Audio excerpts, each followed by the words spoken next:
Hello, hello, welcome to another video, and we lost an absolute legend this weekend. I think if you are around my age, my kind of like generation kind of thing, and that you're into anime and everything, and you live in like North America, you face the same gut punch that I did, and I'm sure many people did. But the creator of the famed Dragon Ball series and many other series and other arts of work and everything. He worked on a lot of different stuff, but his work was very distinct if you saw them all. And that would be Akira Toriyama. Passed away recently. I think it ended up being like a week ago at this point. The news broke, I think, Friday. And I thought about making a video, and then I just pushed it off and just decided to do it now. But yeah, it was a real big gut punch. And I think I am very similar to a lot of other anime fans in my like age group and everything when it comes to Dragon Ball Z or just even potentially Dragon Ball. I didn't watch anime my entire life. My first intro to it, I think, is also, like most people, it'd be Pokemon and Yu-Gi-Oh!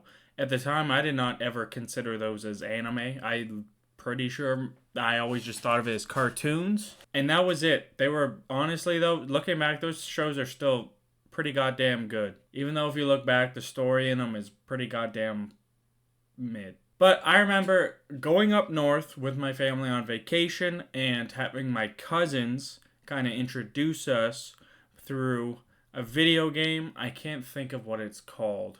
It was one of the older Dragon Ball Z games, and I remember it vividly. I remember it would play through the Raditz era or Raditz arc of Dragon Ball Z, and you use Piccolo's special beam cannon to kill Raditz and stuff like that. Great game. I remember playing that game and thinking, this is actually so cool. What is this? And then slowly finding out that there is an anime, and then I remember watching through that anime and thinking, man, this is so cool. And then from there, that was like my childhood anime. That was the first anime that like I loved. So me personally, just because of that, I think Dragon Ball Z will always be my favorite anime, even though I understand that like it's not for everyone. It's not, I wouldn't say it's the perfect first anime to watch for people. But I remember stopping, and then in university, someone I lived with said that they were watching Dragon Ball, but it was a new show.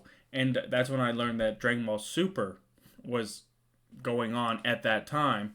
And in university, I binged all of Dragon Ball, all of Dragon Ball Z, and then all of Dragon Ball Super. And I basically caught up right at the end of Super. And then I want to watch more.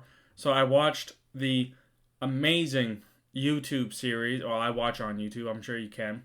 If you have not watched it, I strongly recommend go and watch Dragon Ball Z Abridged. It just revoices it all, and it's much more adult, comedy, jokes, everything. Very funny. Great time. If you really love Dragon Ball, it's a good way to like rewatch the series, but like with a little twist to kind of like have that feeling of watching it for the first time again. But I understand that not everyone loves Dragon Ball Z. My kind of generation, I think, is the most kind of like connected to it, just for the fact of it was the first anime to really blow up in the west side of the world, and where I'm from and everything. That's really what kind of brought more anime into it. I remember seeing little bits of Naruto after seeing Dragon Ball Z. I don't recall ever seeing One Piece as a kid, which is crazy.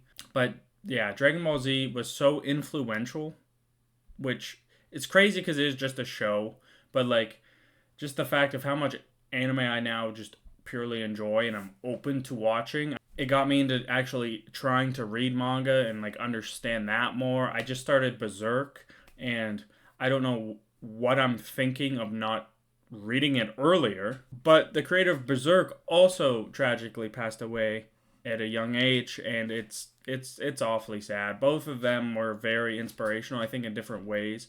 I think Akira Toriyama's work translated so well to anime, and like it turned out so well that and influential that it created so much more buzz around anime in general. And like I understand like newer generation anime fans, I could see a lot of them watching Dragon Ball Z and just not liking it. The story of Dragon Ball Z is definitely not this big convoluted thing that like will grasp you kind of thing.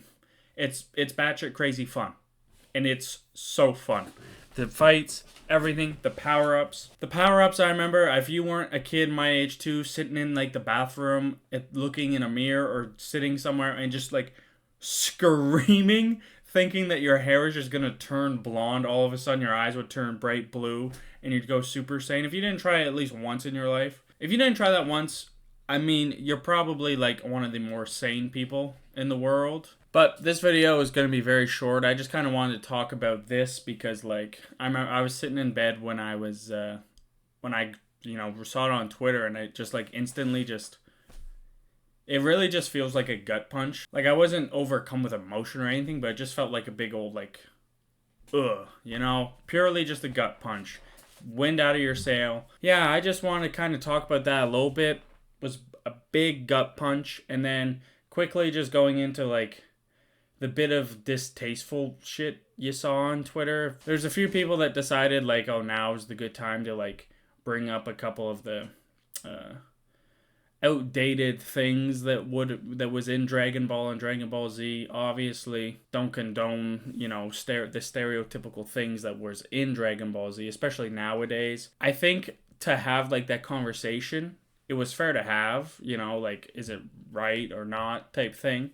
But I think bringing it up as soon as the man passes away is obviously distasteful, pretty goddamn gross. I think purely it's just an attention grab to yourself and trying to like get cheap clicks. Because if you brought this up a year ago, I don't think you'd get the backlash that the people were getting, simply because it's terrible time and place. You're just there to get clicks. I don't understand it. It's one thing if there can be some sort of like defense or even like recognition to like the whole situation and everything. The fact he's passed away, can't defend himself, can't potentially fix it or anything, can't learn from whatever type of positive outcome there could be from that, and you just wait till he passes away to just kind of like attempt to have like some form of a smear campaign in a way when he can't defend himself or anything like that. Just, I don't know. It felt really gross seeing it on Twitter and just being like, you have everyone saying, rest in peace, all this, and then you got that one person that's like, oh, he's actually racist. I think the timing of it is just gross. Obviously, don't do that. If someone passes away and you hate them, I don't think the day everyone finds out is the right day to be like, oh, he's actually a terrible person because he said, his story had this from 1980 something or 1990s. So personally, that's just my opinion. If you don't agree with that, I feel like most people would. Like, universally, when someone passes away, that's usually not the best time to be like, let's dig up any sort of terrible shit on them. A funny thing with Dragon Ball 2, I remember my wife, we were dating at the time, and the first time, like, she, like, I think deciphered that I was a little, loony with liking anime and all this stuff was when Dragon Ball Super Broly, the movie, came out, and I told her, like, we have to go to the movies to watch this. She hates the movies. Like, and if we could go to watch, like, a movie that she would really enjoy, she'd be like, she wouldn't have a good time at all. She watched it. I had a great time. I remember after asking her what, like, she thought of it. Didn't expect her to be like, oh, it was one of the best movies ever, or I'm going to watch the whole series, or anything like that. But yeah, she's not into anime or anything like that, obviously. But she said it was pretty good. So you know what? I'm counting that as a win. And I remember thinking, like, it was such a funny thing that was, like, the first time she was like, yeah, you're a goddamn nerd. But that's all this video is today. Me just kind of talking. I saw the news and thought, yeah, I really enjoy Dragon Ball. I have a Capsule Corp sweater. I got some other smaller memorabilia. I don't have any of the manga. That's the one thing I don't have, and I realized. But I watched the anime, so I never really had an urge to get it. But I don't know. If you've never watched Dragon Ball and you're into anime, I'd say give it a try. Yeah, I'd start with Dragon Ball Z. If you're giving it a try, Dragon Ball is it's still good, but I think most people would probably do better to enjoy the series that started Dragon Ball Z. And if you're into Dragon Ball and you have never watched Dragon Ball Z Abridged, absolutely go watch it. It's very funny. It's a very good time. I remember discovering it and just, it felt like it blew my mind. It's like I opened a third eye into like what anime could be if a bunch of jackasses made it. But I just wanted to kind of talk about that today. It was on my mind for the weekend, kind of stuff, thinking about it and thinking about like just my childhood and everything with Dragon Ball Z. But that's going to do it for this video. Thank you so much for watching. In the comments, if you're into Dragon Ball, I'd love to hear your like first story of how you got into Dragon Ball and stuff. But be sure to leave a comment on that and however you feel about Dragon Ball Z and everything. But that's going to do it for me. Thanks for watching. Peace out.